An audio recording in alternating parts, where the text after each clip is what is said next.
হাই friends, মই চুৰং চেনেলত সম্প্ৰচাৰিত হৈ থকা পুৱতিতৰা ধাৰাবাহিকখনৰ আজিৰ খণ্ডটো চাবলৈ বহুত বেছি ভাল লাগিব, কিয়নো যোৱাটো খণ্ডত অৰিখনৰ মাক বেদৰ দেউতাকৰ ওচৰলৈ গৈছিল আৰু বেদ যে তেওঁৰে সন্তান সেই কথাটো দেউতাকৰ আগত কৈছিল আৰু মোক ক্ষমা কৰি দিব বুলি কৈছিল। বেদক মই ভাল পথলৈ ঘূৰাই আনিবলৈ অনুৰোধ কৰিছিল আৰু নহলে দুই ভাই ককাইৰ মাজত কাজিয়া হ'ব বুলি কোৱা দেউতাকে বুজি নাপালো বুলি কৈছিল আৰু অৰিখন ভাগৱতী মোৰে সন্তান বুলি কোৱা দেখিবলৈ পাইছিল।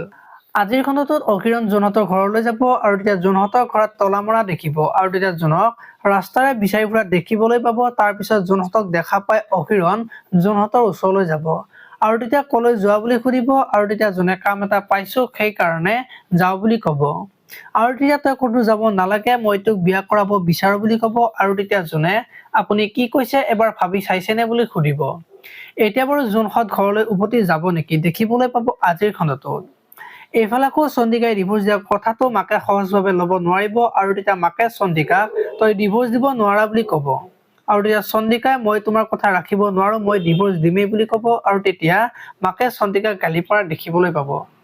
আপোনালোকে পুৱতিতৰা ধাৰাবাহিকখন চাই কেনেকুৱা পাই কমেন্ট কৰি জনাব আৰু যদি আপোনালোকে এতিয়ালৈকে চেনেলটো ছাবস্ক্ৰাইব কৰা নাই তেতিয়াহ'লে চেনেলটো ছাবস্ক্ৰাইব কৰি ভিডিঅ'টোত এটা লাইক কৰি দিব। ধন্যবাদ।